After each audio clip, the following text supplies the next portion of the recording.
Good evening, everyone, and welcome to the meeting of the Cabinet Subcommittee Grants on Tuesday, the 24th of March 2026.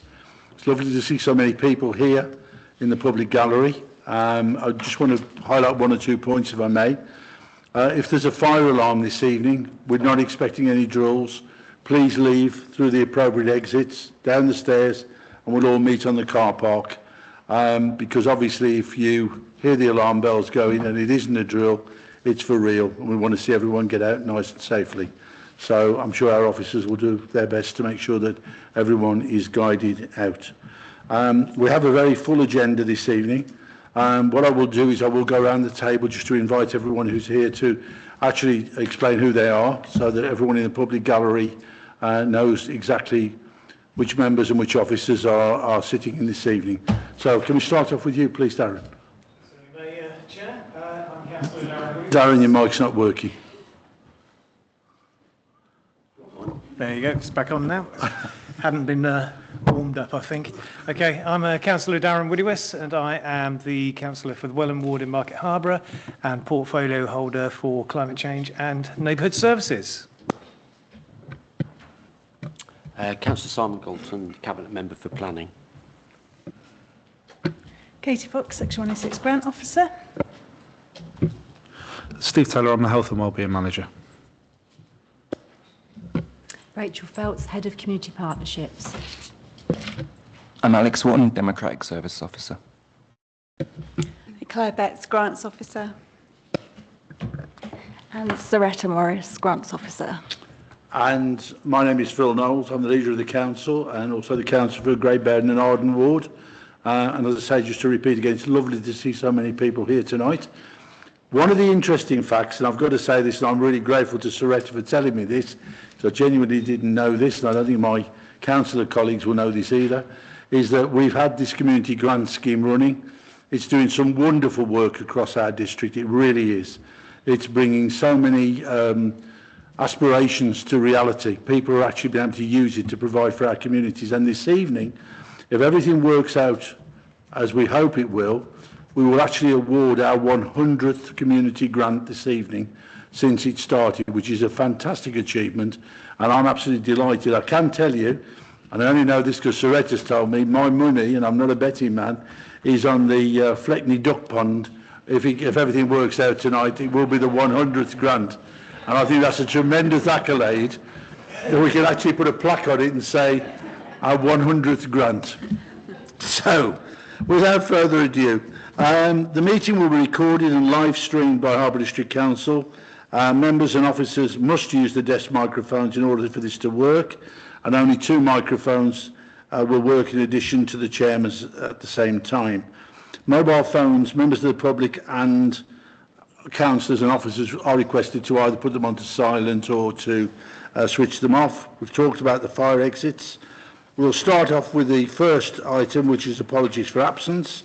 And as far as I know, there are no apologies for absence because 3 of us sit on this committee, Councillor Darren Woodywis, Councillor Simon Galton and myself. So we're all here, so that's 100% turnout, which is always a good start. Next thing is I have to ask, do members have anything they wish to declare, any declarations of interest? No? That's okay. We'll take the silence as a no. First item, the next item on the agenda, which is item 3, which is page 3 to 8 on the agenda, is the draft minutes of the subcommittee grants meeting from November 2025. Has everyone had the opportunity to look at those? Has anyone any questions or anything you want to raise? Please. Sorry, Chair. Councillor Woodywis noted a minor typographical error in the minutes, which will be amended prior to publication. Okay, that's lovely. Jolly good. Well, allowing for the typographical error, are you prepared to move them, Darren? Okay, Simon, second? Yeah. Okay, so it has been moved and seconded. All those in favour? Anyone against? No, that is carried. Do you want me to sign? Yes. These ones for you. Thank you.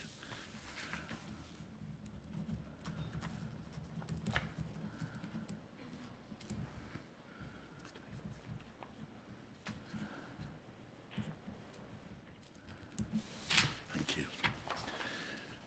Okay, so that's now having been completed. We now move on to the Section 106 grants. Sorry, Chair.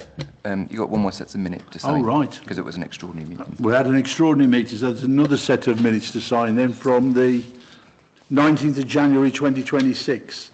Has everyone had a look at those? Everyone happy? Darren, you happy to move it? No? Yes? Jolly, Simon? Okay. So it has been moved and seconded. All those in favour? Anyone against? That is carried also.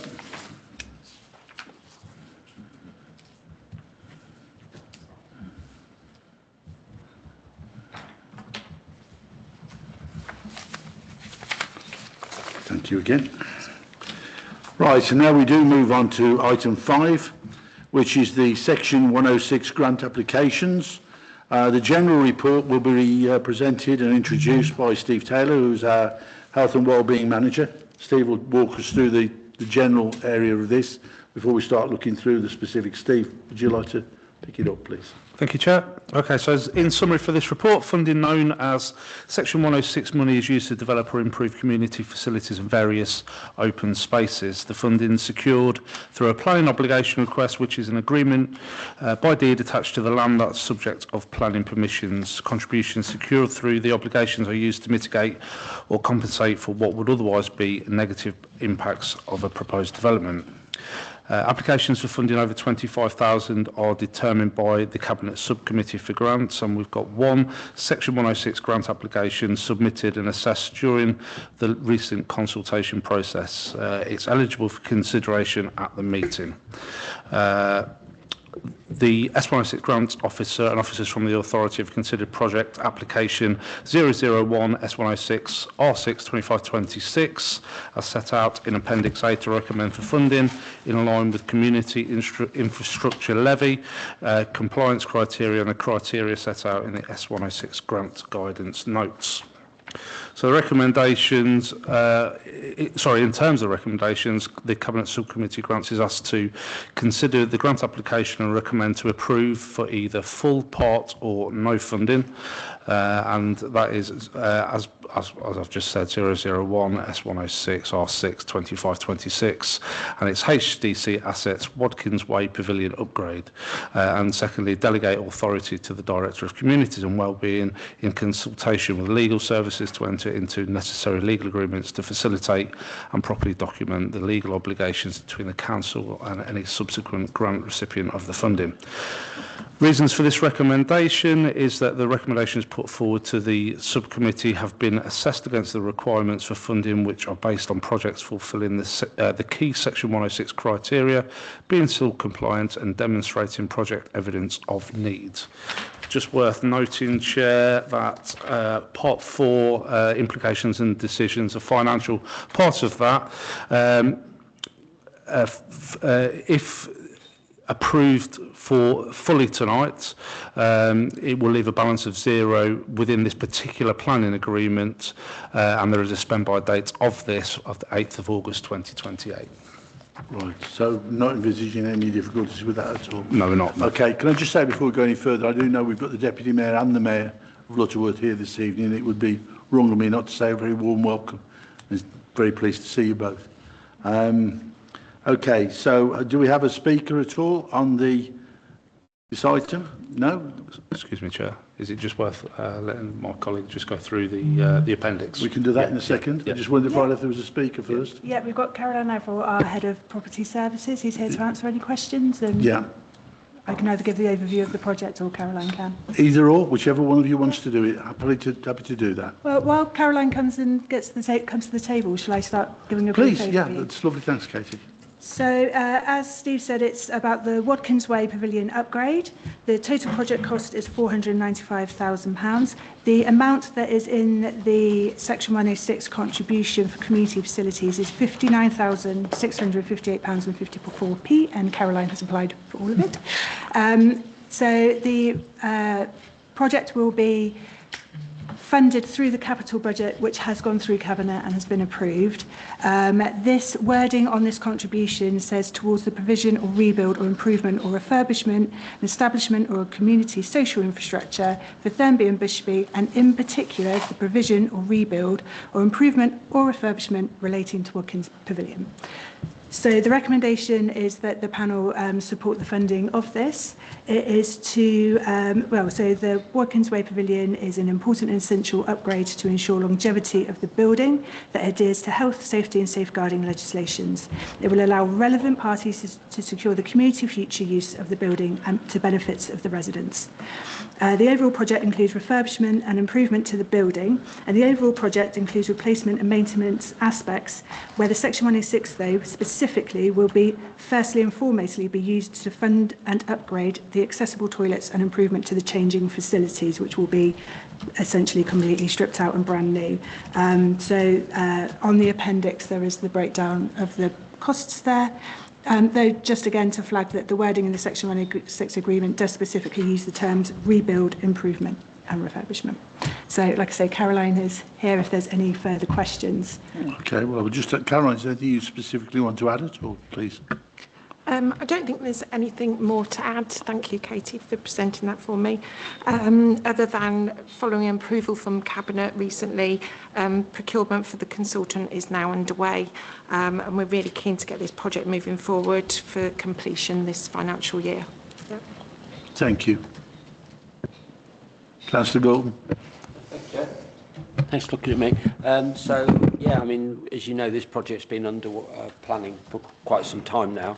And it's really good that it's coming to fruition. The Watkins Sports Ground is the home to Thurmby and Houghton Cricket Club, which is a very active club, not just in terms of them playing in the league and so on, but they also provide a lot of training for young people at the facility. Anybody who knows the building, I'm afraid it is rather run down. It hasn't had any investment in it for many, many years. Yes, while it's used extensively by the cricketers, what we're wanting to do is to get more community use into the building. Unfortunately, at the moment, other hirers don't find it very attractive. So this investment is quite important.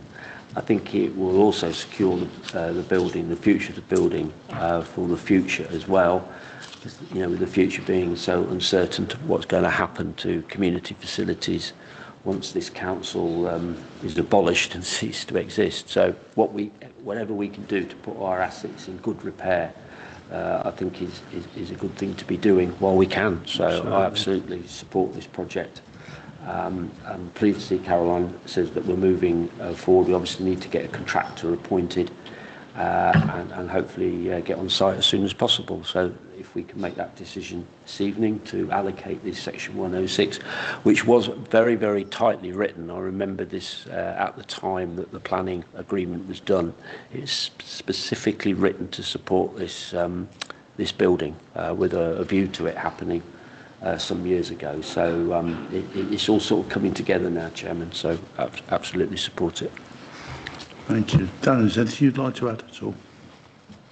Obviously, Simon's a lot closer to this project, but I think it just underlines our commitment to restore our kind of like community facilities to proper usable levels. I do notice that we are allocating £658 more than the asking, but I think that's probably just quibbling, isn't it? But put some nice flowers in the garden or something. Katie?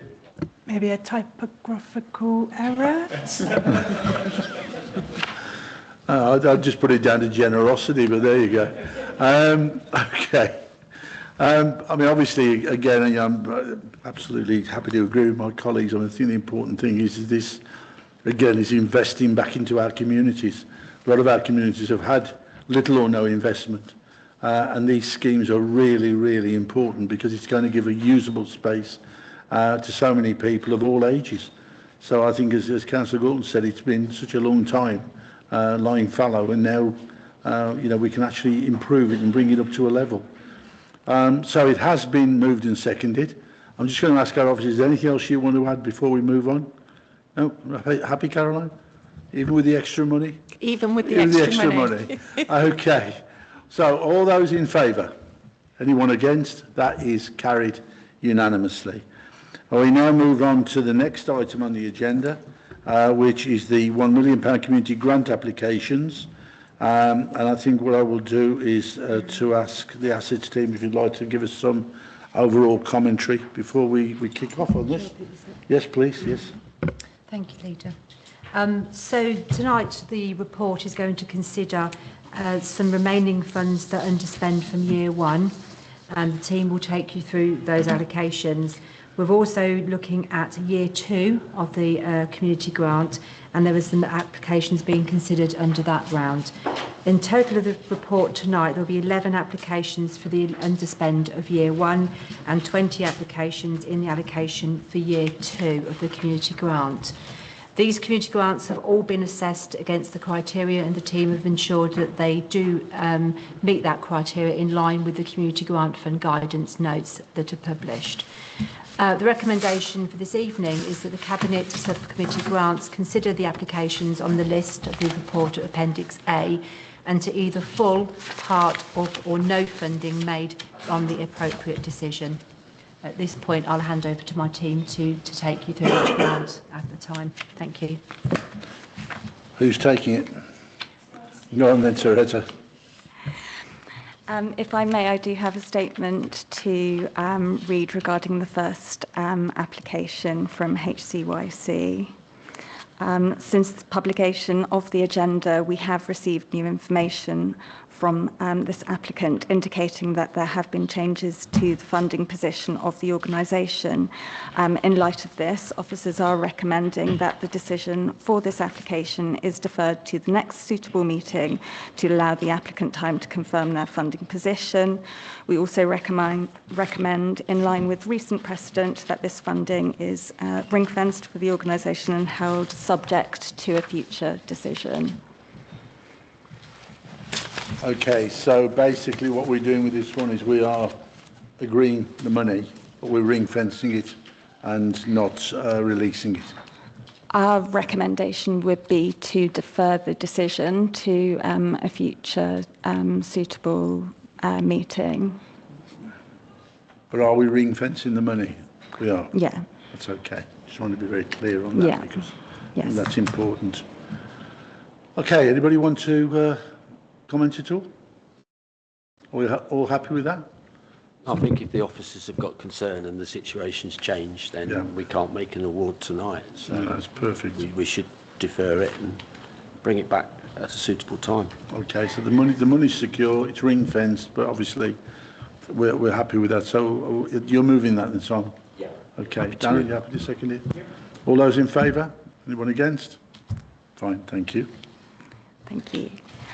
So the next application is from Harborough LC Junior Badminton Club.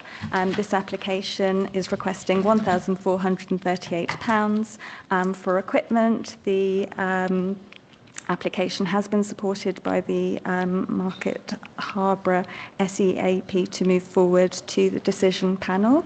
To outline the equipment requested, the club seeks funding to purchase equipment comprised of a Badminton England Shuttle Stars equipment pack, Hover Air X1 drone and ruggedized tablet. This is to support a new programme developed by Badminton England and using video to observe badminton techniques is recommended also by Badminton England and widely used by sports coaches, but for safeguarding reasons, it's not recommended for coaches to use personal devices, making it a club-owned device essential. An autonomous drone allows video capture while enabling the coach to focus on instruction. The project will immediately benefit the club's 70-plus junior members aged 8 to 18, with many more expected to benefit over future years. The wider community benefits through increased opportunities for children and young people to participate in regular physical activity outside the school curriculum. This meets the council values of promoting health and well-being and encouraging healthy life choices. The junior badminton sessions encourage children and young people to engage in regular physical activity, supporting their mental health, physical well-being and positive social interaction. The club supports local children and young people through structured coached activity with older junior players volunteering and progressing into coaching roles. We recommend this grant of £1,438, if approved, be drawn from the unspent pot. There are 11 applications. If all were approved, £14,591.35 would remain. Thank you. The applicant is not able to be with us No, tonight. that's okay. I think it's another one where for a very small amount of money, £1,400, we're going to really make a real difference to a very well-run club. Darren, please, yes. Yes. So John did present to the special expenses panel, and we had great fun digging into what all this equipment was for. So yeah, it sounds a wonderful cause, and it will actually make it safer legally for the people who actually run the club, as well as for the better for the people who actually participate. So I fully support it. You're happy to move it down? Okay. Simon, do you want to comment? Happy to second. Okay. Any other officer comment at all, or everybody happy? Okay. All those in favour? Anyone against? That is carried. We now move on to the next item on the agenda, which is Market Harborough Drama Society Theatre. I have a note here that the amount is £2,232, and I've got John Waller and Tony Rusco who are in attendance, according to my list. I think they were not able to come at the last minute, so there's no There we go. Always trust the list in front of you. Always a last-minute change. There we go. Any officer comment on this one, please? Yeah. Thanks. So this is for the purchase and installation of 2 interior digital screens. This would be a 50-inch digital screen in the theatre lounge and a 32-inch screen in the foyer. The trustees have identified the need to update the way in which posters and notices about upcoming events in the theatre currently inform members, volunteers, hirers and audiences. It is considered that displaying them on digital screens would be more eye-catching and immediate than items on notice boards. Meets the council values of health and well-being. They say, we believe that the arts and culture can significantly contribute to health and well-being for both audiences watching productions and the volunteers benefiting from social interaction whilst contributing to the community. Digital screens will ensure that opportunities to be involved will be advertised efficiently and in an eye-catching manner. They feel it also meets pride in the community. Harbour Theatre is a cultural and community hub for Market Harbour and its surroundings. The project was supported by the SEAP to go forward tonight, and we would recommend that it is approved from the unspent pot of 2,232, with the remaining pot 69,040.75. Thank you. Yes. Comments? Again, they presented at the special expenses panel, and yeah, it's part of their modernisation process for the Drama Society and the theatre in general. So again, happy to move it. Thanks, Darren. Simon? Happy to second. Okay. There are no more comments, because I'm absolutely delighted to support it. It was very well presented, as Darren's just said. So, all those in favour? Anyone against? That is carried. The next item I have, item 4 on this list, is 7169734, Coachback Village Hall. The amount requested is £5,000, and I have it listed here that unfortunately the speaker is not able to attend. I thought I'd get that one in quickly. So would the officers like to give us some background information, please? Thank you. Yes, this is an application for £5,000 for the installation of solar panels at the Village Hall, from a total project cost of £7,500, with the Village Hall funding the balance from their own reserves. The project to install solar panels at the Village Hall aims to significantly reduce energy costs and improve long-term financial sustainability and enable the hall to operate largely on renewable energy. The Village Hall is a charity that relies on income from hall hire and volunteer-led events, and energy costs have been a significant pressure, accounting for 25% of their annual expenditure in the 23-24 financial year. The consultation with residents in the village showed strong support, with 83% of respondents supporting or strongly supporting the proposal. And as the hall does not use gas or oil heating, it does mean solar panel could enable it to operate on renewable energy for much of the year. The hall hosts a wide range of social, recreational, well-being and educational activities, such as art classes, yoga, coffee afternoons, quizzes and community events. This meets the council value of creating a sustainable environment to protect future generations. And the project will, it is hoped, will also act as a visible local example of climate action and demonstrate the benefits of clean energy to residents and neighbouring villages.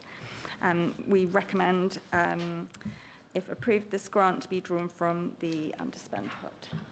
Okay. Dan? Simon? Yes, I'm happy to back any renewable energy project. Just looking at the costings, it's probably like a 10 kilowatt system or something, is that like? Which is probably enough to run 2 houses, I think. So that's probably all their background energy and a little bit for the evening. So, yeah, happy to move it. Is that correct? Is it, sorry, do you have that type of information handy or? No, you don't. Okay. I'm glad I asked. Simon? Just to satisfy me. Second. Okay. Any other questions? Any other input from the officers? No? Okay. Well, it has been moved and seconded. So all those in favour?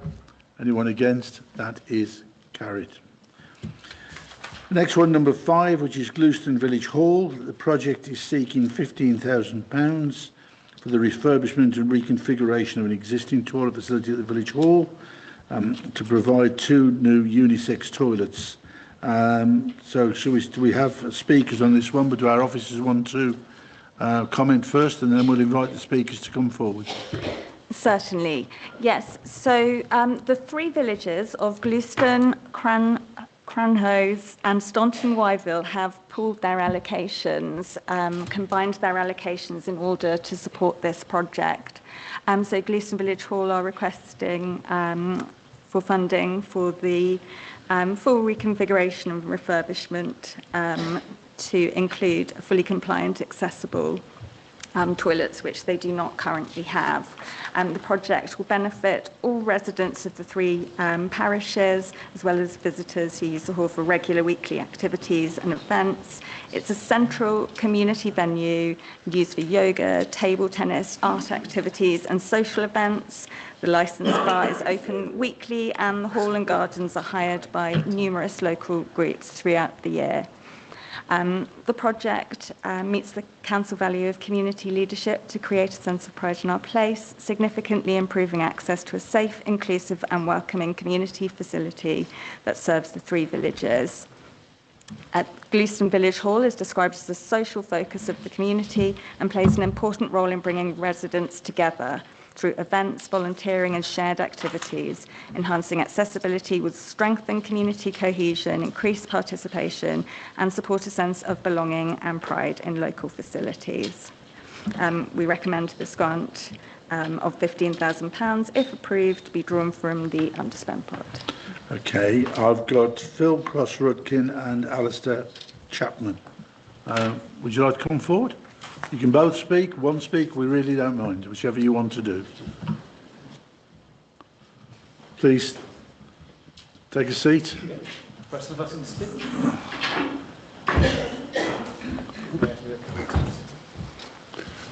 So please dive in, you'll be more than welcome. Okay, it's difficult to add really to what's already been said. I did a quick assessment of how many of the residents use the facility, and I reckon 80% of the residents of Crano, Staunton Wyville and Gloucester use the facilities regularly, not least the bar on the Friday night, but nevertheless it's still a well-used space in the community. We lost our local pub 6-7 years ago, and that used to be a focal point. Now the village hall is the community focal point for the village. I wouldn't say we've had complaints about the toilets, that would be too strong a word, but there have been comments that our toilet facilities are pretty ropey, really, in need of refurbishment. More importantly, we can't provide access for disabled people to use toilet facilities, which restricts, obviously, the number of people that can come to events. So we see that as the main driver for wanting to refurbish the toilets, but it would make sense if we're going to provide disabled access that we refurbish the toilets at the same time. So the application, if approved, would be for 15,000, as you correctly said. The estimates, we've got 3 estimates, the cheapest of which is just short of 20,000, and the village hall is able to fund that difference itself. Thank you. Would you like to comment at all? Just to say one other thing that we do regularly do, we now leave the toilets accessible for all local rambling groups as well. We have a lot of ramblers and walkers, cyclists come through the village. We made this decision about a year ago, so we keep the access to the toilets is permanently open 24 hours a day and is signed outside for anybody coming through the village for amenities for them to use. From my point of view, I have to say, maybe I think obviously upgrading to make sure that all members of the community can use the facility. I think that's a real plus point and a very important plus point on this one. So I would applaud you on that. I really would. Darren, do you want to ask any questions or make any points? No more than to say, as we've experienced with the local scout group, very often the toilets don't meet modern expectations and can't accommodate people with disabilities. So, yeah, I fully endorse it. Thank you. Thank you, Simon. Yeah, absolutely support it, Jim. Moving it? Happy to move it. Okay, so it's been moved by Councillor Simon Galton, seconded by Councillor Darren Woodywis. Anyone else want to make any comments? No, I'm very pleased to say all those in favour. Anyone against? That's unanimous. And thank you very much for coming in. Thank you. Thank you very much. You could put a flag on the wall and say I was there the night they gave the 100th one out. Thanks again. Okay, we now move on to the Frolsworth Parish meeting. Project details are seeking £5,000 for the installation of entry gates at both ends of the village. Would the officers like to make some comment? We do have a speaker on this, I believe, so we'd like to start off by asking a question. Yes, the amount requested is 5,000. The total project cost is only a little bit more, 5,142.13, and they would put the balance in from the parish reserves. Installation of traffic calming entry gates at both ends of the village. The gates will be made from rigid everwood material in white, 1.8 metres high and 1.5 metres wide, complete with 3 horizontal slats and a sign to read, "Please drive carefully," with separate 30-mile-per-hour speed roundel above. Safety will be increased in general as people, including many elderly residents, often walk along the main street where pavements are narrow or just diverge and cars speed through, sometimes at 70 miles per hour. They say we've had NVAS in place for a number of years. These provide evidence via speed data and volume of traffic and have proved that Frolsworth has a significant traffic problem. It would meet the council values of health and well-being and pride in the community, and the gates will slow down speeding traffic and make the village a safer place for walkers, horse riders and the local SEN school. This will enable people to continue to socialise, exercise and attend activities safely, improving the village environment. So we recommend the grant, if approved, be drawn from the underspend pot. The special condition below should just be noted. Any grant awarded will not be paid until the parish council receive the highways licence to install the gates. They do not envisage any problems with this, as a recommendation for village gates to help traffic calming came from the highways. And I think there is somebody here. Thank you. I have Gary Birch listed down on the list. Please come forward, please. Please take a seat. Okay. Press the button so as the microphone's working, if you don't mind. Try it, press the button, it should light up red. There you go. Yes, it is. You're on. Yes, thank you for that introduction, Claire. Significantly, last year, 172,000 cars passed our village. Wow. This year, it's 175,000. Every time we seem to get an increase in capacity at Magna Park, the traffic increases. If you look at some of the charts here, which you obviously can't see, the significance of the speeding traffic is basically horrendous. You do lucky to get people doing below the speed limit, which is 30 miles an hour. And we're not a parish that sits back and does nothing. We've purchased 3 mobile vehicle actuated signs, 2 sets of Dragon's Teeth. But research tells us that when people come into a village that's got entry gates, it gives them a sense that they're coming into a speed-controlled area. We've had 4 significant accidents last year. None of them reported to the police because nobody was hurt, but we had somebody come straight up the Wharton Road, straight across into the Marquee building, straight through the fence. If any had been there, they'd been killed. So that's basically the reason why we want to. We're also pursuing to get the main street dropped to 20 miles an hour. So that's basically the grounding of our submission. We want to try and control the traffic in any way, shape or form we can. So it's for the safety and protection of the village, really? Yes. Very. I mean, we've got a special needs school down the bottom of the village. As Claire pointed out, it's a massive cycle route at the weekend.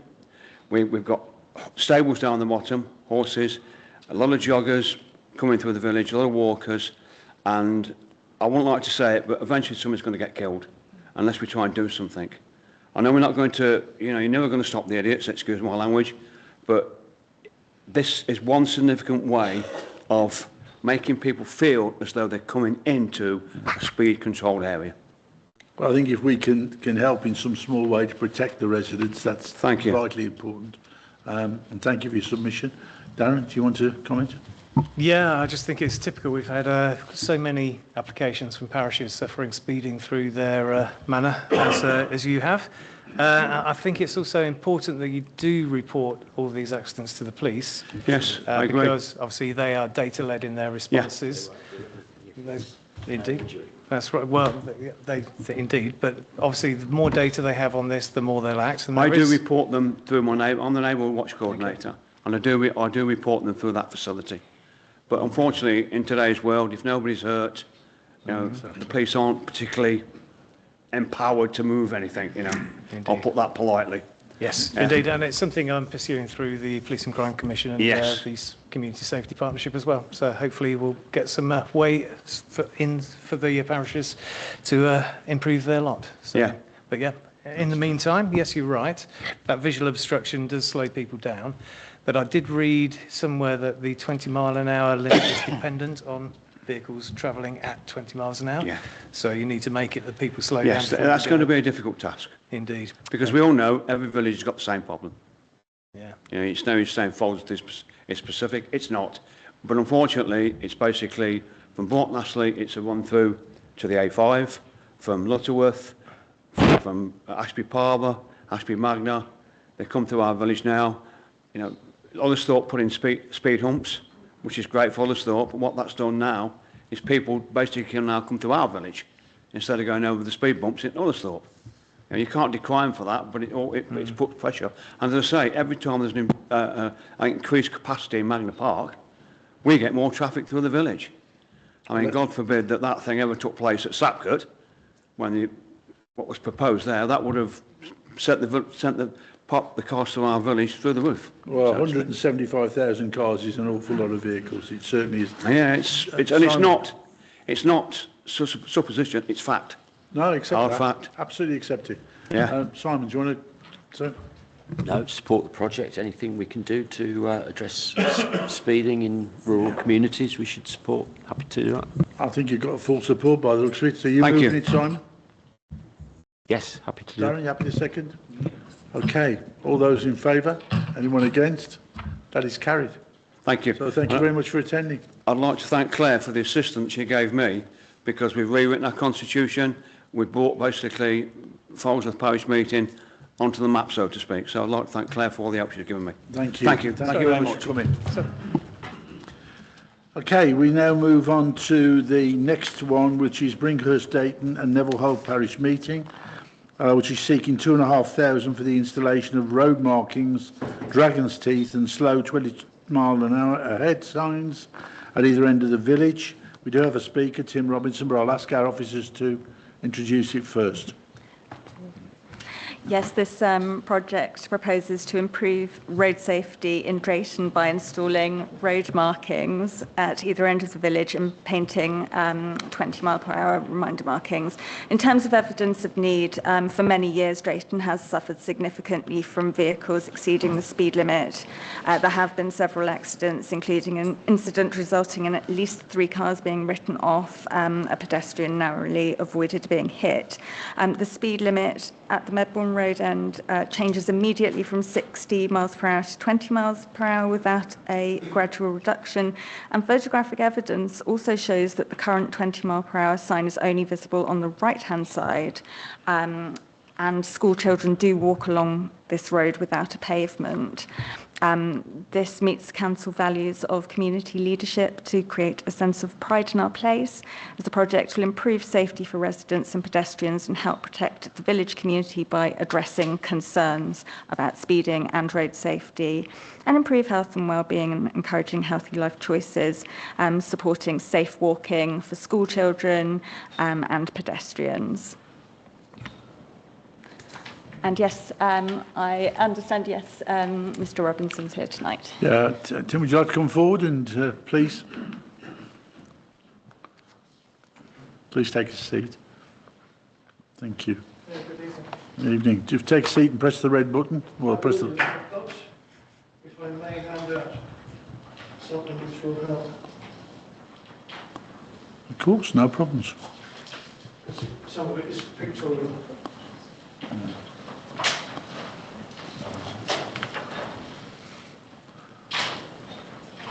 The red button in the middle. Press the button in the middle and it should light up red either side of it. There you go. That's it. Okay. Over to you. Yeah, good evening. Thank you very much for the introduction, Saretta. The only thing I would say that has changed slightly is that since the hedges have been cut, you can actually see the 20 mile an hour sign on the left, which you'll see on this piece of paper. There used to be a 30 mile an hour sign, which was approximately 150 metres into the village.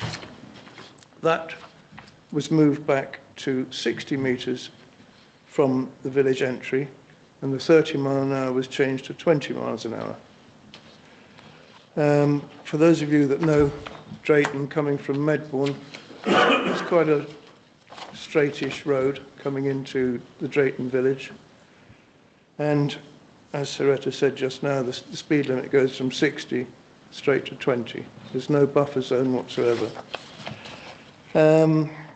The 20 mile an hour signs, although you can see them on the photograph on the top right there, people are not taking any notice whatsoever.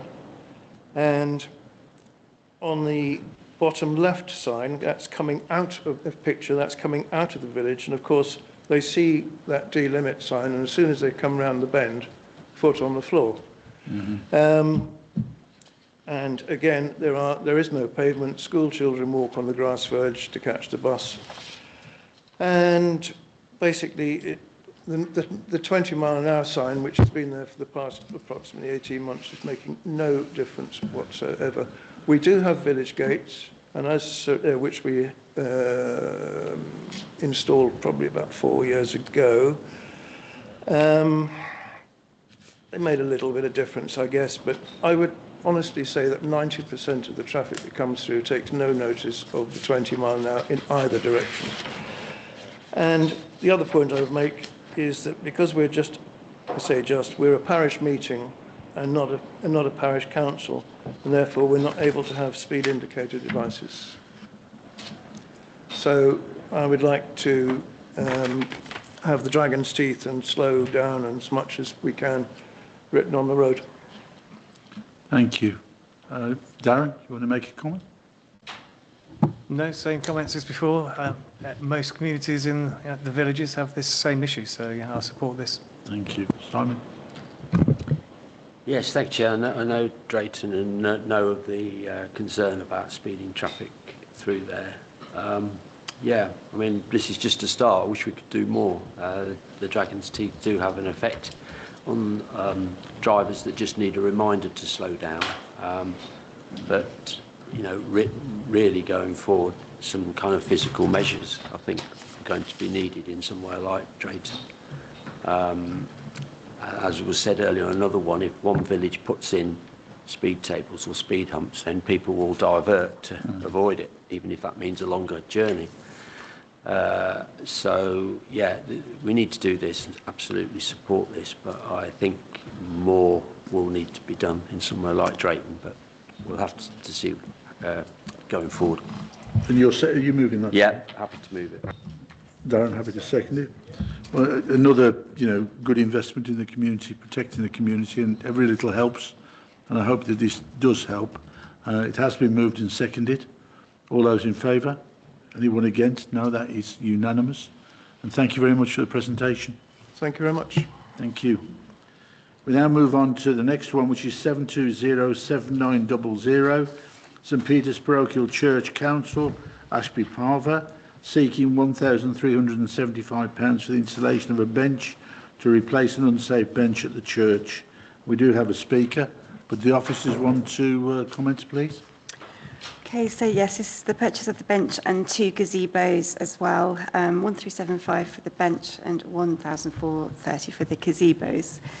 In terms of the bench, purchase and fitting of a new sustainable oak churchyard bench to replace the unsafe one which was removed, and for the gazebos, the purchase of 2 new gazebos instead of needing to borrow old broken ones. For the bench, the PCC have been approached by numerous people asking where the old bench has gone, as it is missed, and asking if another will be installed to replace it. Many different people use the bench, old, young, resident and non-resident, and walkers. A public footpath passes through the churchyard, and also by extended families of those interred in the churchyard. Regarding the gazebos, the 2 previous ones became unsafe and had to be thrown away. These are needed for church events to protect participants, especially children, from rain, wind and sun. The PCC would be better equipped for outside events if gazebos were their property rather than needing to borrow incomplete or broken ones as they had to do last year.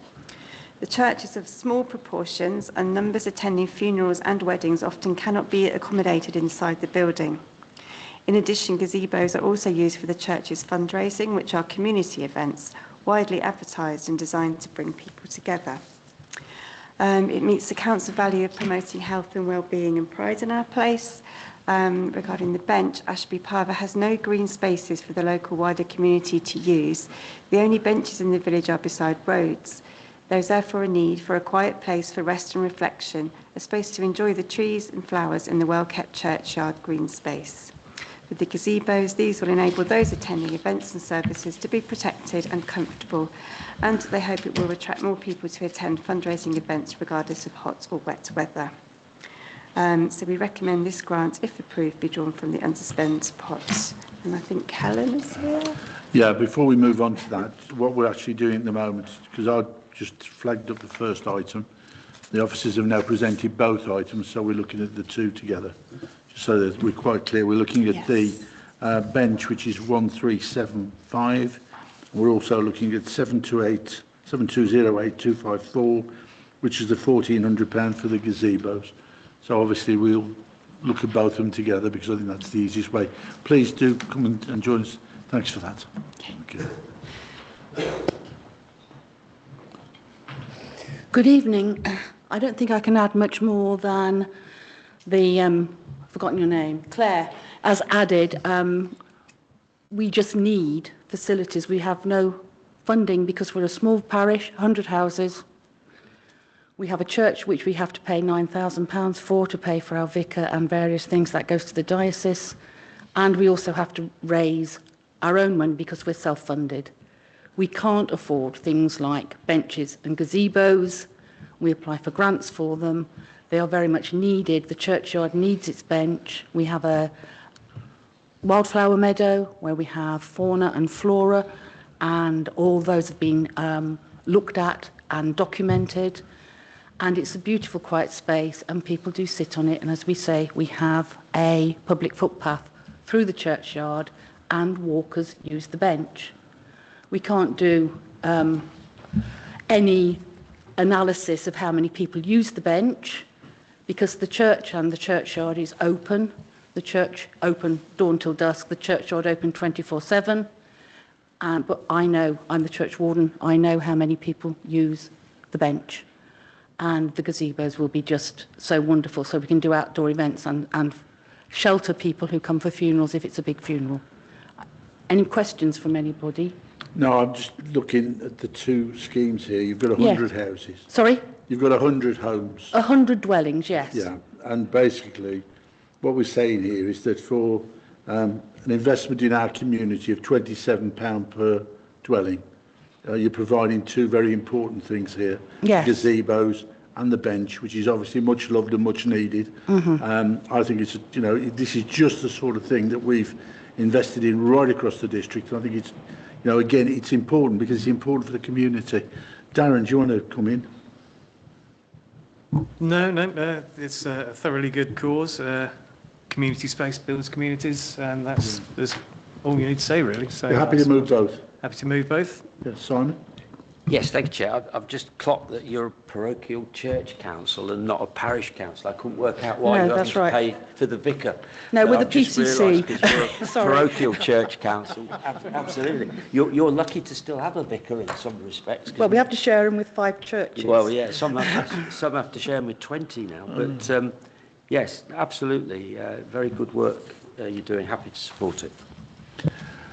Well, I think it's a tremendous scheme. Thanks to the officers for the background and for outlining two together. I think it's saved the time for you. You can save moving up and down. So I think it's really something we're very happy to support. It has been moved and seconded. All those in favour? Anyone against? No. Both those are carried. And thank you very much indeed. Thank you very much. I hope they are warmly welcomed when they arrive. So do I. Thank you very much. Thank you very much. We now move on to 7207699, Stoughton Parish Council, seeking £5,000 for the installation of new slides in the village playground at Gorby Lane. The request, as I say, is for £5,000. We don't have a speaker on this one, but we'll ask the officers if you can give us some background information. So yes, this is part of a larger playground project which would cost £8,380, and the PC will input the balance of funds. The latest ROSPA report highlighted various works to be done.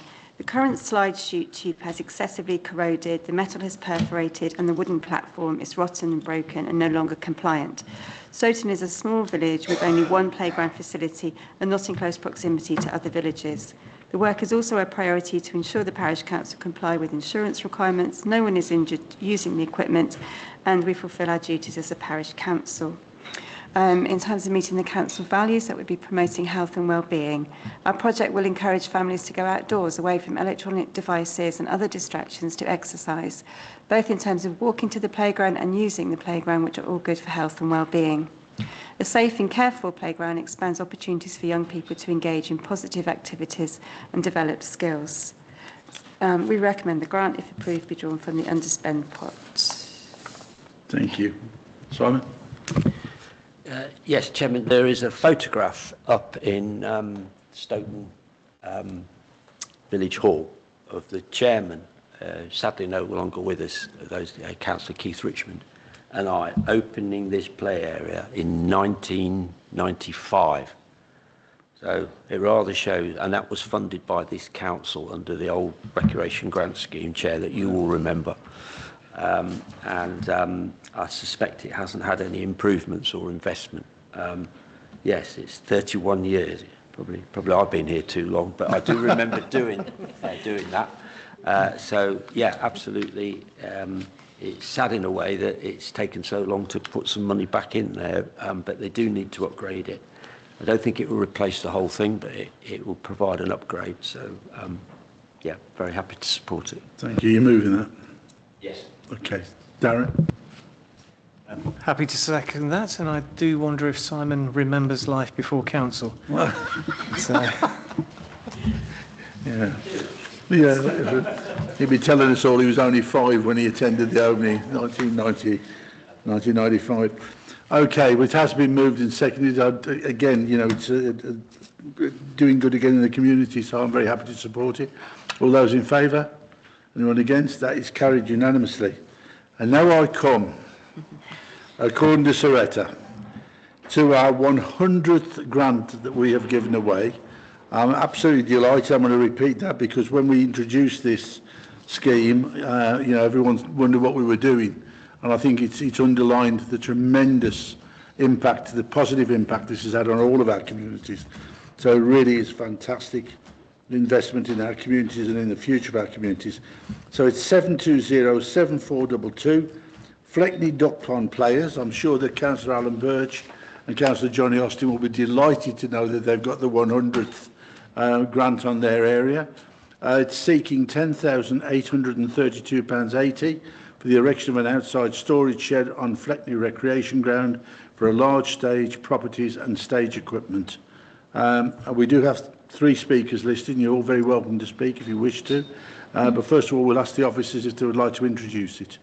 Certainly, thank you. Yes, so this is to support the relocation of theatre equipment for Fleckney Duck Pond Players Community Theatre. In terms of need, the equipment is currently stored in a shed adjacent to Fleckney Village Hall. This existing shed is over 28 years old and simply would not survive the move. The equipment in the storage shed is vital to ongoing performances. The project will benefit residents of Fleckney and surrounding parishes by supporting continued theatre performances at a local venue for an affordable cost. The project provides opportunities for local residents to engage in live theatre and community activities. The project meets the council value of community leadership to create a sense of pride in place, as it will support access to community theatre, increasing opportunities, helping residents feel connected and engaged in the area, and promoting health and well-being and encouraging healthy life choices, as participation in theatre and creative activity supports well-being, reduces isolation and promotes inclusion. And yes, the applicant is here tonight. Right, I have 3 speakers listed. I've got Beth Haggerty, Sue Deacon and Martin Hageman. Please, any one of you or all of you, you're all very welcome to speak. Have you? Look on the other side. If you got the bragging rights over all the other Fleckneys ones that have applied tonight, you can say we got the 100th. So there you go. Please press the button. Hi, my name is Bette Haggerty. I am a founder member of the Duck Pond Players and the charity administrator. Last year, we were fortunate enough to be granted 106 money to install a new community theatre in the new leisure centre that's being built on the Leicester Road Recreation Ground. There's been some delays with the start of that, but yesterday, the demolition started on the old building, so we're all really, really excited. But in order for us, when we move, we need to not just move ourselves, we need to move all our kit. And the new building will give us inside storage, things like our technical equipment, our sound, our lighting, and our wardrobe. But we've been going for 28 years, and we've amassed an awful lot of additional equipment, set building equipment, tables, chairs, wardrobes, everything that you need to build a set to perform. And we want to take all of this with us, but the shed won't move. We inherited it from a previous drama group, so we've had it 28 years. To my knowledge, it's 50 years old. It won't move from the village hall. It will have to be taken away by the local scrap dealer, I think. The parish council have very generously allowed us a site up at the recreation ground, sited next to another shed that was put up last year for the football club. And so hopefully, once now that work has started, we want to get our shed there so we can start moving our equipment up so we're ready to go when we're ready to move in. We're doing an awful lot of fundraising. We've got a lot of things to buy in addition to the community installation. We need more sound equipment, more lighting equipment, because it's a bigger venue. And we've been working really hard. We've done lots of fundraising. We've had fundraising curry night, race nights. We went to the local bonfire night in November and sold hot dogs and had bucket collections, and we're raising money wherever we can. So any additional funding we can get from yourselves would be very, very appreciated. Thank you for that. And I don't know whether to give you a round of applause for giving me the 100th. I think it's terrific. Darren, do you want to say something? Yes. You could be in trouble in the morning if Soretta realises she hasn't added this up right in front of the others. Go on, mate, sorry. So I guess sort of with my heritage hat on, I think the arts and culture are such important parts of our well, our community, if you like. Going back to community spaces builds community. So you become a focal point for your community. So I admire all the work that you're doing. I think we need more of it in more places. Obviously, we're in the process of producing another events arena here to hopefully have more events on. And yeah, keep on doing the great work. Thank you. Maybe I'll see your show one day. Yeah. Simon? Very happy to support. I remember when you came before for the grant for the first stage of the project. So and the fact you're going to move to the new sports facility is great. So very happy to support it. Okay. Are you moving it, Simon? Yep, happy to move. Okay, Dan seconded it. I could build the tension by going, oh, I don't know, I've got to think about this. But no, I think it's tremendous, and it's, you know, it amazes me when you look at the, you know, the good that these grants can do. As I say, I keep repeating that because it really is truly remarkable. So it has been moved and seconded. Any other comment from the officers? No? Okay, it's been moved and seconded. All those in favour? Anyone against? That is carried unanimously. Thank you very much. And thank you very much. And before I go, can I give us a plug? We're performing Fiddler on the Roof in May. If anybody wants tickets. If I was tickets, a rich man, I might come If I was a rich man. If anybody wants tickets, unfortunately Friday night is already sold out. Our tickets sell that quickly. But we do have availability on the Saturday, so you're all very welcome. Thank you very much indeed. Thank you. Thank you. Right, we now move on to round 2, year 2 applications, and we have 7169100, Market Harborough Methodist Church, which is seeking £49,747.90. Ask the officers if they want to present this. So this is for the purchase of new and additional chairs and installation of new carpet tiles. For the carpet, this is the laying of new carpet tiles in the church, coffee lounge and the entrance foyer, and that element adds up to £14,545.90.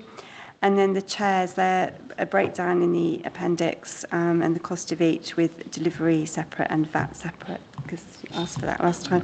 So it all adds up. But in summary, 150 lightweight wooden stacking chairs, 20 wooden stacking armchairs, 20 comfortable wooden armchairs and 20 budget conference chairs. The chairs are replacement improved ones for church and the coffee lounge, plus some additional ones for the youth wing. The new chairs will be lighter and better for stacking. The church building is now 33 years old and the attached youth wing was built in the 60s. The smaller project is part of a wider refurbishment of the whole building, which began in 2025 and will span 3 years.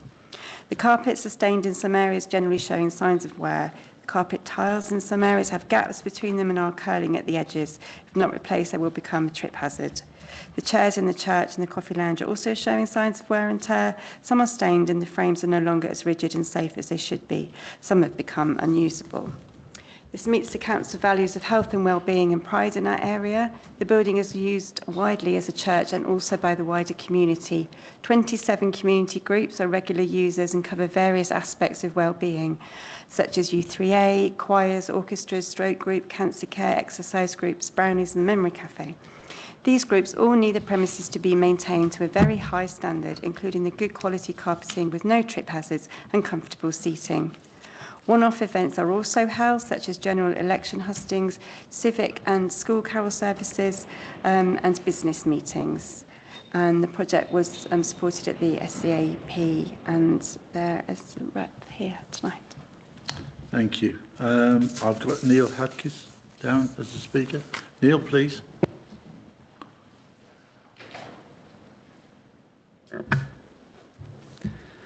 Claire, thank you for that. You've said almost everything I was going to say, so there's very little for me to add, other than just to say that it's interesting to note that of about 36,000 people who use our building each year, that's not 36,000 different people, but over 80% of those are actually attending community groups, meetings, concerts and such things.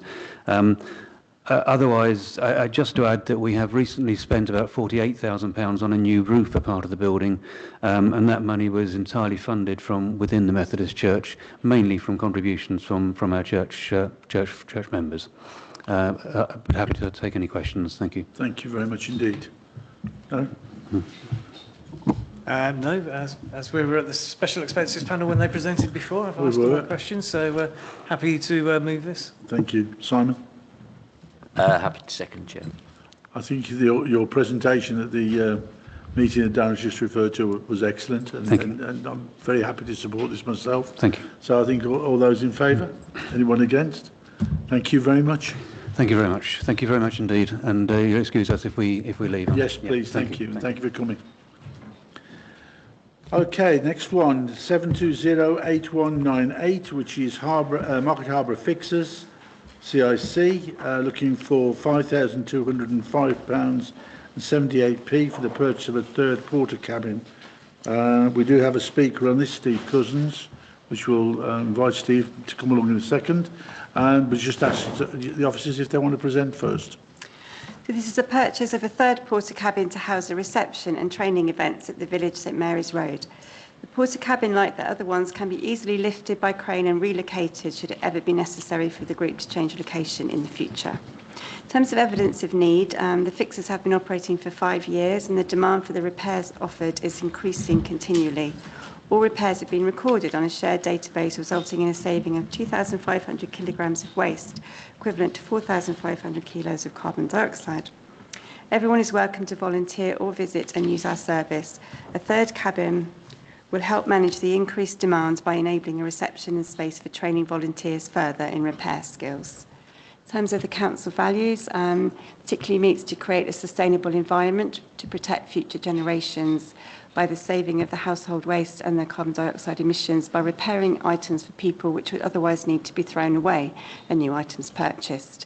It also encourages a greater participation in environmentally friendly activities and projects and encourages more residents to be involved in taking actions to protect the environment. I just need to read out an extra bit.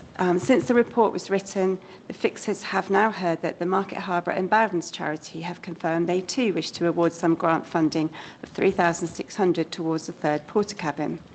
As a result, the fixers' updated plan would be to purchase a larger third porter cabin instead of the original smaller one, which could be funded by both this community grant and the Bowdens. The cost of the larger cabin will be in the region of £8,805. The applicant here tonight will update you on a firmer figure for that. The Eco Village had already given their full permission for an extra cabin and confirmed to HDC that it would not impact on village businesses or services in any way. Now that the purchase of a larger cabin is possible, the fixers have now agreed with Beth, the manager of the Eco Village, after measuring up, that a larger cabin will fit in the space available too. The Eco Village will share the use of it, as they do already with the other cabins, for Eco Village events and a planned community fridge. The larger cabin can be partitioned to accommodate the needs of both the fixers and the village. If this grant is awarded, the officer recommends it has a special condition that the grant will only be paid on receipt of the required 2 additional quotes or evidence of best endeavours for the larger cabin, as the total cost is now over £5,000. Thank you very much. That's great. Steve, do you want to come forward, please? Thank you. Good evening. Evening, please. Claire, it's on now, I think. Can you hear me? Yes, perfectly. Claire has read everything out, really, that I've just written down, thinking, oh gosh, I might have to speak in public. So thank you for all your support. And it summarised it perfectly. If I can field any questions, be more than happy to do so. I think one of the questions is obviously about the area it was going to take up, and obviously that's been covered. There's plenty of room for it. Certainly, I think that was something that was raised at the earlier discussions about the smaller units. So obviously this one is bigger and better. Darren, do you want to come in? Well, no, I'd just like to pay tribute to Stephen, who actually set up the fixers. How many years ago is it now? 5 years now. Only 5 years. Seems like it's been forever, but it's been there since day one. That's what my wife says. Yes. And yeah, I think it's an amazing group. So I've tried to use them myself, tried to volunteer, but I wasn't very good. So and then other things took over. But yes, I fully support this and your endeavours. It's a brilliant project. Thank you very much. Simon? No, really good project. Yeah, it ticks a lot of boxes, and if you can repair things and carry on using them a bit instead of chucking everything away and buying a new one, then I'm all for it. Absolutely. You're moving it, Simon? Yeah, happy to move it. Darren, you have to second? Okay, it has been moved and seconded. Officers, anything else you want to add at all? No? All those in favour? Anyone against? That's carried unanimously, and thank you for coming to see us. Thank you very much. Thank Very you. supportive.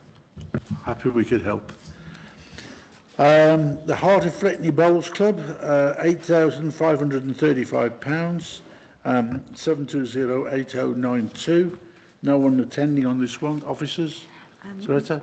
Yes, so this is for the installation of new flooring, emergency lighting and new hand dryers at the Bowls Club, with the Bowls Club funding £590 decorating costs with their own reserves. The project aims to improve safety and enhance the appearance of Heart of Fletney Bowling Club, replacing the tired and dated carpet flooring with a new hard flooring. The club building is approximately 35 years old and starting to require improvement. Feedback from visitors and potential hirers has highlighted that the facility is dated and uninviting. The project will benefit club members, community groups and visitors from Fleckney and surrounding villages.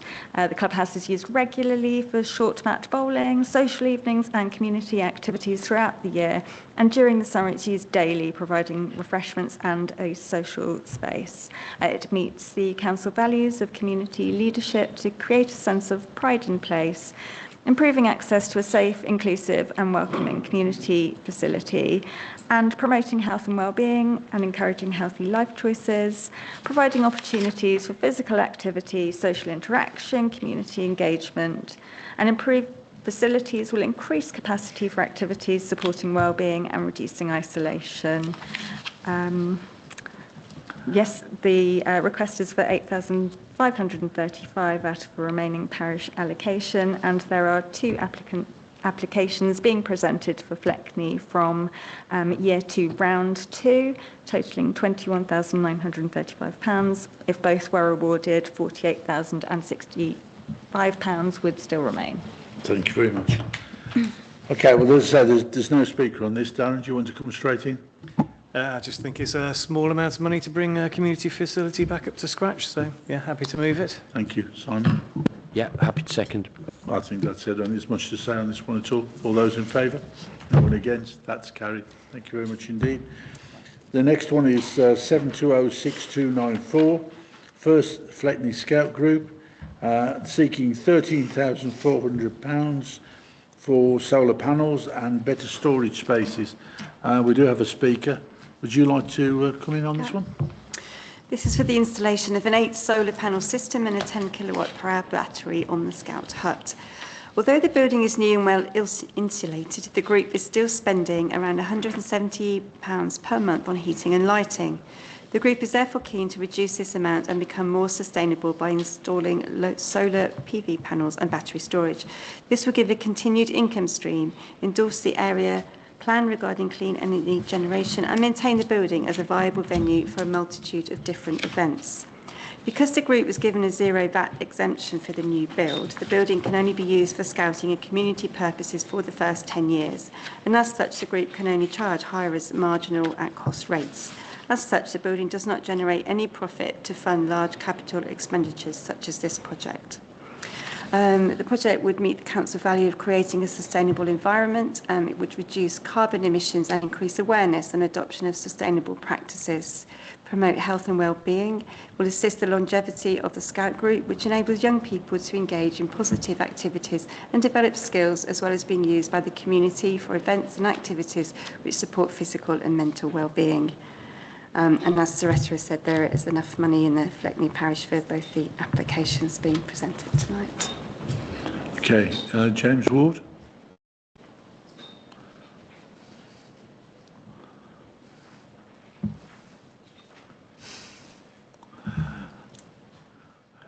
Evening, James. I haven't got much more to add.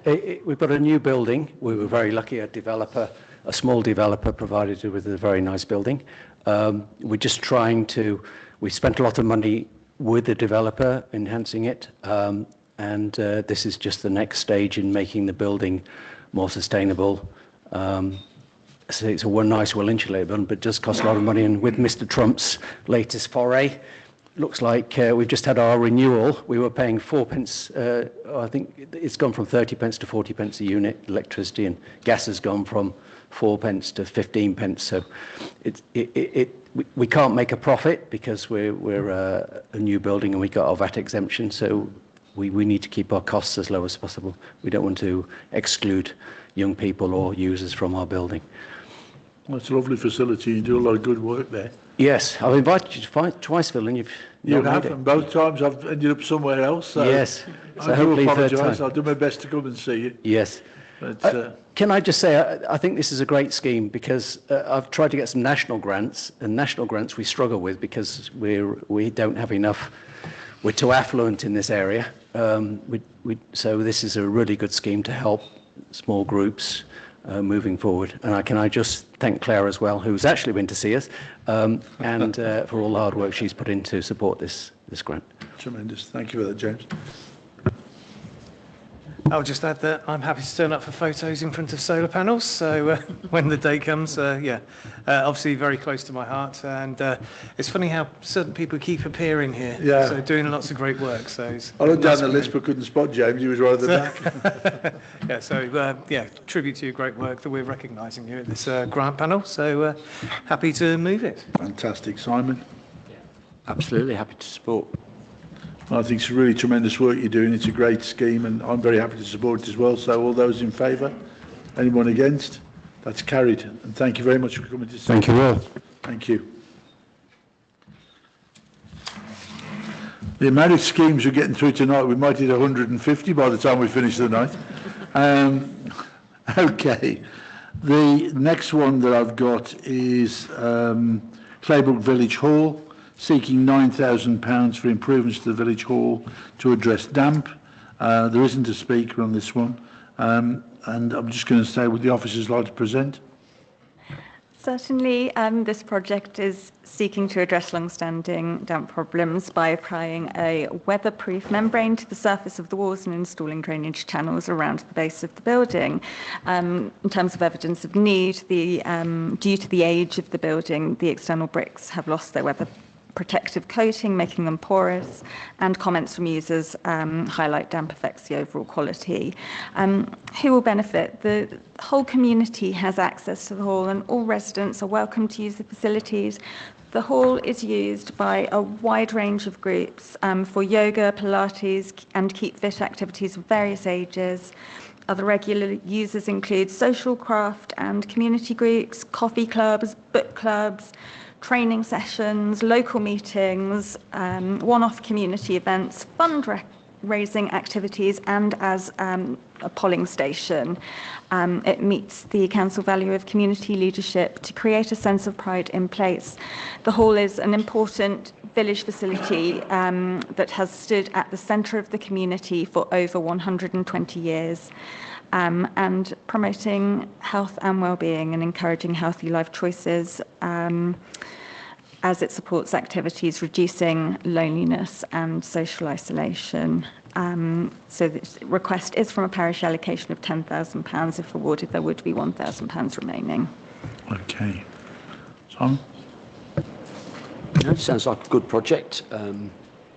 Meets the criteria. Need to do something to address the problem with damp. So yeah, happy to support it. Okay, Darren. Personally, I'm intrigued to find out what this membrane is going to be. I do know you can get brick ceiling paint, which is see-through. Is that what we're talking about? Yeah. Okay. Quite happy to support it. And, Okay. move so it. Yeah. It's been moved and seconded. So I don't think there's anything to add. I'm happy to support it as well. So all those in favour? Anyone against? That is carried.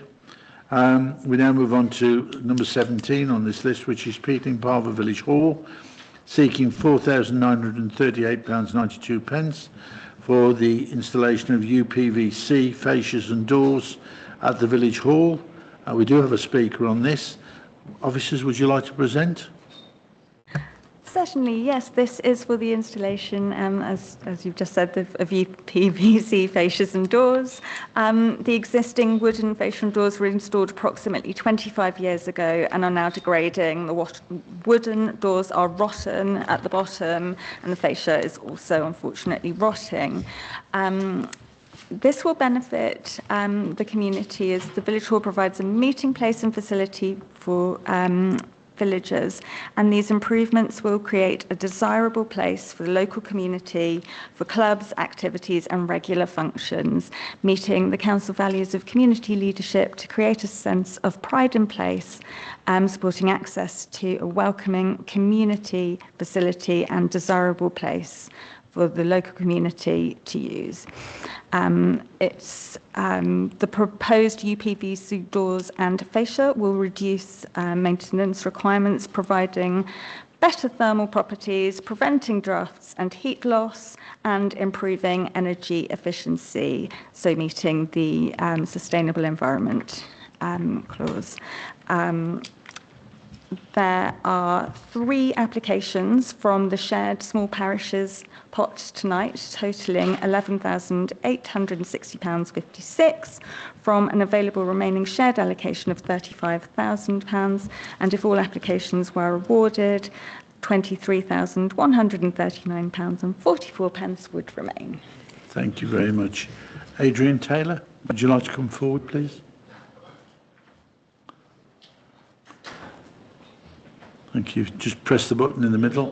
That's lovely. Thank you. Right, thank you for hearing this one. Yeah, it's a very important function of our village, really, to have the hall there. It serves the local community, small village, but a lot of farming community around us. I think I said 25 years on the application. It could be 25, 30 years. It was quite a time ago when it was built, and of course, at that time, everything was softwood. The village, through volunteers, have maintained it over the years. So there's a certain amount we can do, sort of painting the exterior, painting the interior. We've done acoustic panels to stop reverberation, particularly helpful for me. I've struggled with hearing a bit recently. Last weekend, the parish chair was putting a sign, replacing the village hall sign, which is like a carved sign. He's refurbished that. So we do what we can, but I think there's a limit then. There's certain things like UPVC doors and fascia, which are beyond the capabilities of volunteers.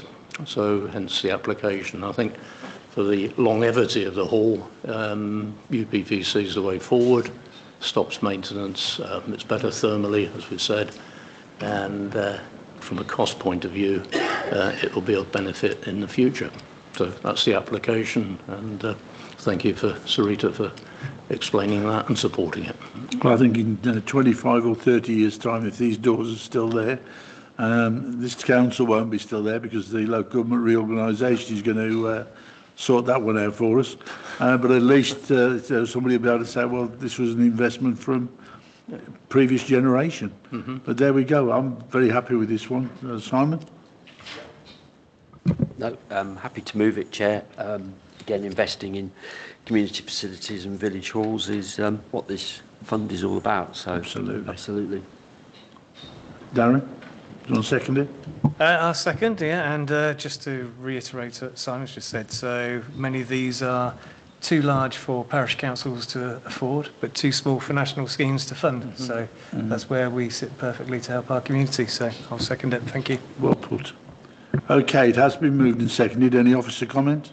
No? Everybody's happy? Okay, it has been moved and seconded. All those in favour? Anyone against? That is carried. And thank you very much for coming to see us. Yeah, just turn it on. Thank you all very much. Thank you. Thank you.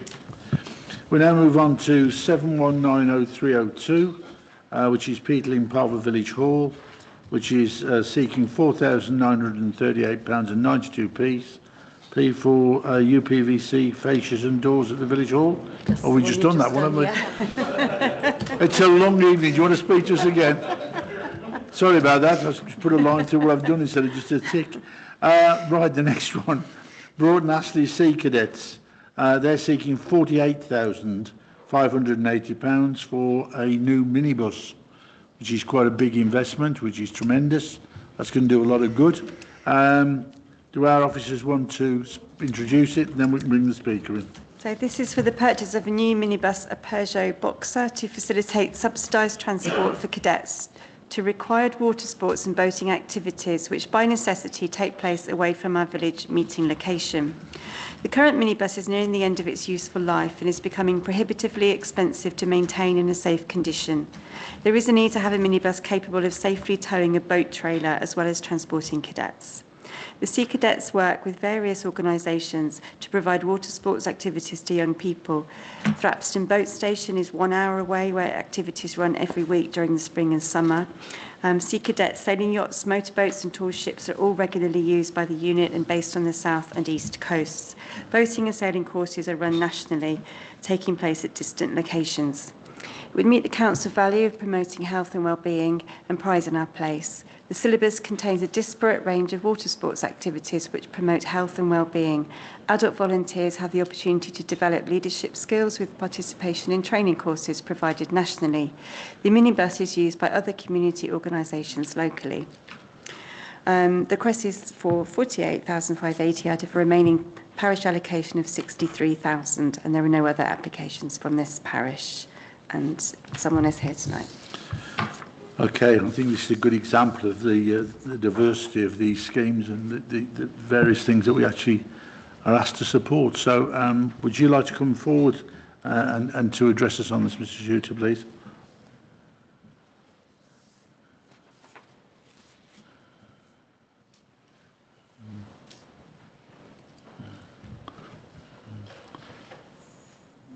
Thank you. Good evening, Mr. Chairman. Over to you. Councillors and everybody. My name is Chris Shooter. I am the Chairman of Broughton Astley Sea Cadets Unit Management Team. And we put in this request for funding to replace our ageing minibus. We are, obviously you can't really get further away from the sea in this area. So a minibus to transport our cadets and adults to the places where we do our activities is essential. We can't operate without it. We currently, our members, we pay to use Thrapston Boating Station on a regular weekly basis, which requires transport. And we, nationally, the Sea Cadets have boats on the south coast and the east coast. Again, we've got to travel to use those facilities. We are open, as a unit, we're open to 12 to 18-year-old children from any sex, religion, race or creed, anybody in the community around Broughton Astley, over to the boundaries of the area, district area, Lutterworth, and halfway to Market Harborough. Market Harborough has a Sea Cadet unit as well. Yes. We operate the minibus under a Section 19 licence, which means we are responsible for regular inspection programmes to keep it safe and roadworthy. And that comes at a cost to us. Also, the operating, the maintenance costs, etc., are covered by the unit as well. So we're just seeking the money to replace the bus itself. The bus is available to anybody else in the community, and the advantage of using it through us is that we operate a Section 19 licence, which means it's legal for anybody in the community to use.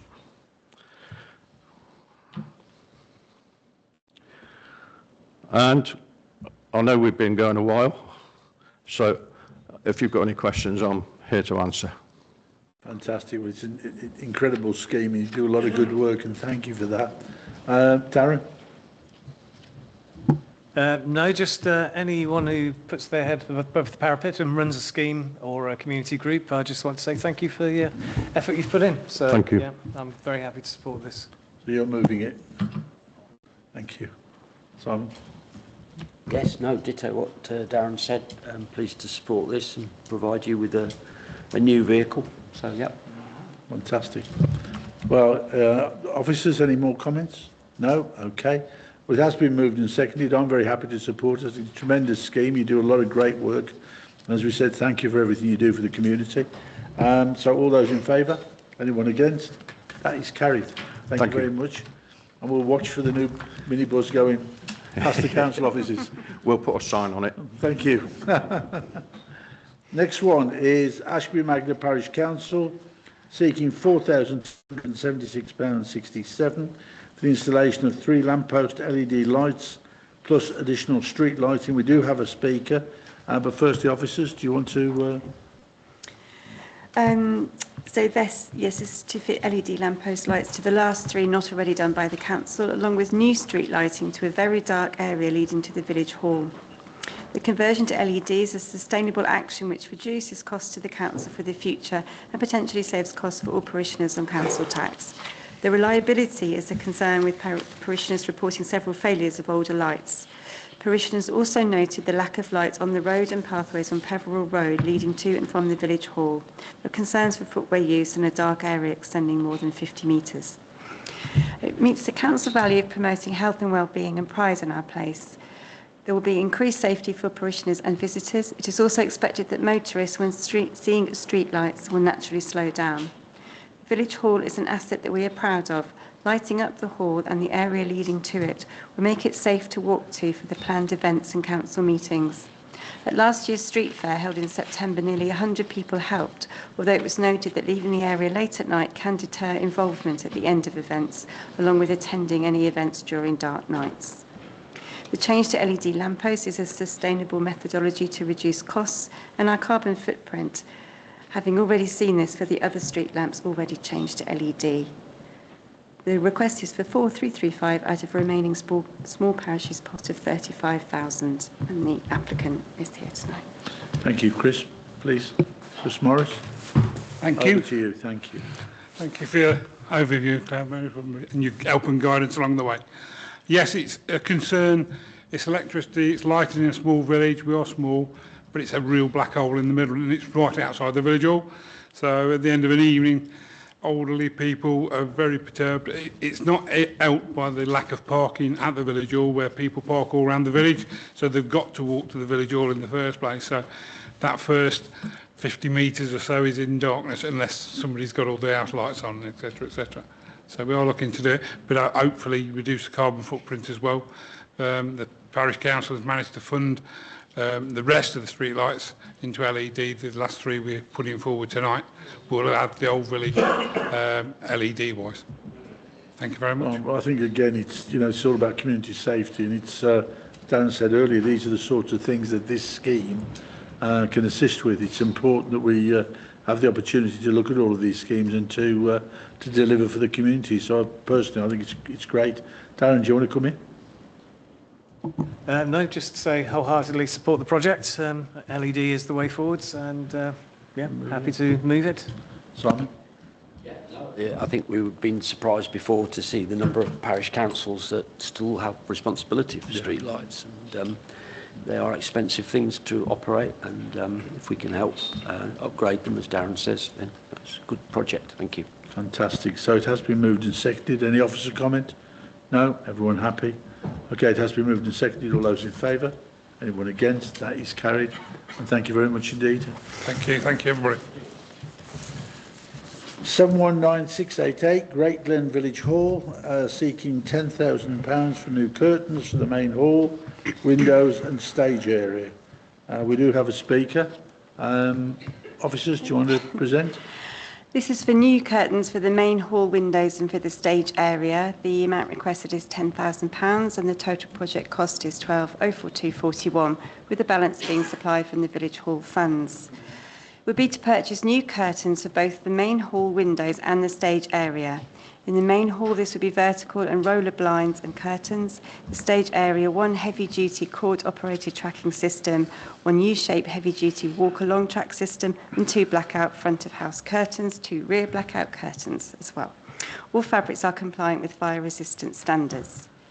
The current curtains have served the village well for many years, but are now showing significant signs of wear and tear. More importantly, they are becoming difficult to operate, do not close properly, and no longer provide the level of thermal insulation or light exclusion required by modern users. Blackout linings will enhance light control and privacy during plays and comedy nights, and also enable more effective use of the new film projector. Meet the council value of promoting health and well-being and pride in our place. Upgrading the worn and outdated curtains helps maintain the hall as a welcoming, well-kept space that residents can feel proud of. A well-presented hall encourages greater community use. The hall hosts activities such as exercise classes, social groups, children's events, girl guides and support sessions, as well as small business and event bookings. The better light control installation and a more pleasant environment will enhance the experience for all users, encouraging participation in activities that support physical and mental well-being. It would also meet sustainable environment. Modern curtains can significantly improve energy efficiency by reducing heat loss and helping regulate indoor temperature. The request is for 10,000 out of a remaining parish allocation of 42,600, and there are no other applications from this parish. We have a speaker, Bill Glasper. Is Bill here? No? Okay. No. We don't have a speaker, so not a problem. Darren? Yes, I think in the past I've been part of community groups and struggling with curtains are almost falling off the rails, mechanisms that don't work, so I know how frustrating this can be. And I don't know whether it's an old patterned material, does it look dated as well? So again, that can change the whole feel of the venue as well. So yeah, happy to support this application. Right, Simon? Yep, happy to support. Okay, well, it has been moved and seconded. All those in favour? Anyone against? That is carried. We now move on to Newton Harcourt Reading Room 7202627, seeking £2,644.89 for the installation of modern kitchen appliances. Is that modem? It should be modern, shouldn't it? Surely. Sorry. Yeah, typographical error. Not my fault. Kitchen appliances and additional external lighting. We do have a speaker, but first of all, we'll ask the officers if they will present, please. Okay, so the project involves installing modern kitchen appliances, dishwasher, fridge, air fryer, microwave, urn, coffee machine and a Dyson Hoover, and then installation of external lighting to the front and rear of the reading room. The reading room has experienced a significant increase in community activity over the past 12 months, particularly since the installation of the new games and audio and visual equipment. This growth highlights both the popularity of the reading room but also the strain placed on our existing facilities, backed up by feedback from residents. Regarding the kitchen facilities, several of the appliances are outdated and no longer adequate for the scale of events we now host. Volunteers have highlighted challenges in preparing and serving refreshments efficiently and safely for larger groups, compounded by the limitations of our dishwashing facilities. Regarding the lighting, the absence of adequate external lighting at the front and rear has been raised in committee discussions and informal feedback from attendees.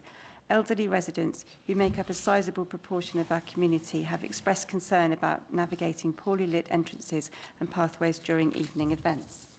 Meet the council value of health and well-being and pride in our place. Upgraded lighting will improve safety and accessibility, ensuring residents feel confident using the facility during evening events, and the risk of trips is reduced. The modern kitchen appliances will support healthier catering options and more efficient food preparations for groups such as coffee mornings, art classes and yoga sessions, and enhanced social events. The request is out of the remaining small parishes pot of 35,000. Thank you. We do have a speaker. I'm going to try, is it Martin Guyver? Thank you very much. Over to you, please. Hi. Can you hear me? Yes, Yeah. perfectly.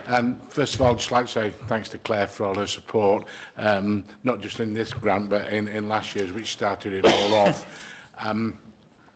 It's hard to explain the difference the grant has made to the community. We've now got a focal point where people can meet, sometimes weekly, sometimes monthly, but it's a lot more vibrant now, the village. I know Claire visited the pub equipment. I don't think you had a game of pool though, did you, Claire? But it's made a difference. But the counter to that is we've got a lot more people coming through, and as Claire said, some of the kitchen equipment's a bit aged now, and it's relying on people taking plates home to wash when we have a large function. So that's why we're asking for the additional equipment, just to make it a bit more modern, a bit more efficient energy-wise, and the lighting, of course, just for the safety. Particularly, we've got quite a number of elderly residents in the village, and coming out at night, we're hoping to put some light-sensored lights on so they light up when people come across the parking area. Okay, that's... No, that's great. I mean, this is, you know, I keep repeating, but this is exactly the type of scheme that we put all this together for, because it is, I think, to use your words, Darren, it's supporting our communities, it's right at the heart of the communities. So it's very, very important to us. Darren, do you want to come in first? Well, I'm kind of proud that this scheme is now generating more demand for this scheme. It's, that in itself is a tribute, isn't it? So, and a tribute to your hard-working volunteers. So thank you again for your dedication. It just makes me speechless over and over and over. Everyone who's here tonight taking their time and out to come and get a small amount of money that makes a big difference to their community. So happy to move it. Right, Simon? Happy to second and support it. Thank you. Any comments from the officers? I'm happy to support it. I think it's tremendous, and thank you for what you're doing. All those in favour? Anyone against? That's carried. Please send our regards to everyone in the community. Yeah. Thank you very much. See you next year. Yeah, probably will. Thank you very much indeed. I'm going to apologise to everyone who's sitting there, because by the time we get to the last one of the night, you can see the look on the face thinking, am I going to be the one that doesn't get anything? So I do apologise, but you can blame the officers because I didn't draw the list up, so we'll blame them. Okay, the next one is 7189729, the Coplow Centre. Project is seeking £16,808.18 to build a storage extension onto the side of the main hall to provide additional storage. We do have two speakers who have listed, but we'll take officer comment first, please. Certainly. So the project will provide additional storage space at the Coplow Centre by constructing a new store with direct internal access from the main hall. Storage space is now severely limited, and current temporary storage areas are located some distance from activity areas, making it difficult for volunteers for the removal and return of heavy equipment. The combination of chairs, tables, table tennis tables, badminton, yoga, pickleball equipment, together with drama society stage equipment, places enormous pressure on existing storage facilities, beginning to affect the availability of activities. The project will benefit all local users of the centre and the wider community, groups including Bilston Drama Society, the Table Tennis Club, yoga, badminton, brownies, musical and social events. It's a really wide range of community activities. It meets the council values of community leadership to create a sense of pride in our place. And as the project will improve facilities, increasing access to welcoming community space, supporting a wide range of activities, and promoting health and well-being and encouraging healthy life choices, supporting fitness, well-being and social activities, and the improved storage will increase capacity for these activities, supporting physical and mental well-being and reducing loneliness and social isolation. The request is from a parish allocation of £20,000. So if awarded, £3,191.82 would remain. Please note this application is presented with two special conditions attached. The first being the full funding of the project. The applicant will apply for Section 106 funding. That is not yet decided. And the second condition will be securing appropriate planning permission. Okay, thank you. I have Peter Francis and John Taberer. Either or both, don't mind. You're very welcome.